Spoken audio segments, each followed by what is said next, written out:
कोकणातील प्रत्येक अपडेट जाणून घेण्यासाठी आजच माझे कोकणच्या सोशल मीडिया प्लॅटफॉर्मला लाईक, फॉलो आणि सबस्क्राईब करा। रत्नागिरी जिल्ह्यातील वेळणेश्वर जिल्हा परिषद गटात शिवसेनेच्या नेत्रा ठाकूर यांनी ऐतिहासिक विजय मिळवलेला आहे। त्यांनी तब्बल 3500 पेक्षा अधिक मताधिक्य घेत विरोधकांना धूळ चारली आहे। विशेष म्हणजे काही महिन्यांपूर्वीच नेत्रा ठाकूर यांनी आमदार भास्कर जाधव यांची साथ सोडून उपमुख्यमंत्री एकनाथ शिंदे यांच्या नेतृत्वाखाली शिवसेनेत प्रवेश केलेला आहे। या प्रतिष्ठेच्या निवडणुकीत ठाकूर यांना पराभूत करण्यासाठी भास्कर जाधव यांनी आपली संपूर्ण राजकीय ताकद पणाला लावली होती। मात्र नेत्रा ठाकूर यांचा दांडगा जनसंपर्क आणि त्यांनी केलेली भरीव विकास कामे मतदारांच्या मनामध्ये कायमचे घर करून गेली। या विजयामुळे भास्कर जाधव यांच्या बालेकिल्ल्यात शिंदे गटाने मोठी मुसंडी मारली असून राजकीय समीकरणे बदललेली आहेत।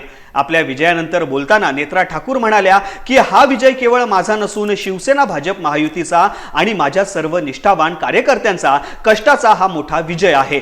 मतदारांनी विकासाला आणि निष्ठेला कौल दिला असून भविष्यातही या भागाचा सर्वांगीण कायापालट करण्यासाठी मी पूर्णपणे कटिबद्ध राहीन असा ठाम विश्वास त्यांनी यावेळी व्यक्त केलाय।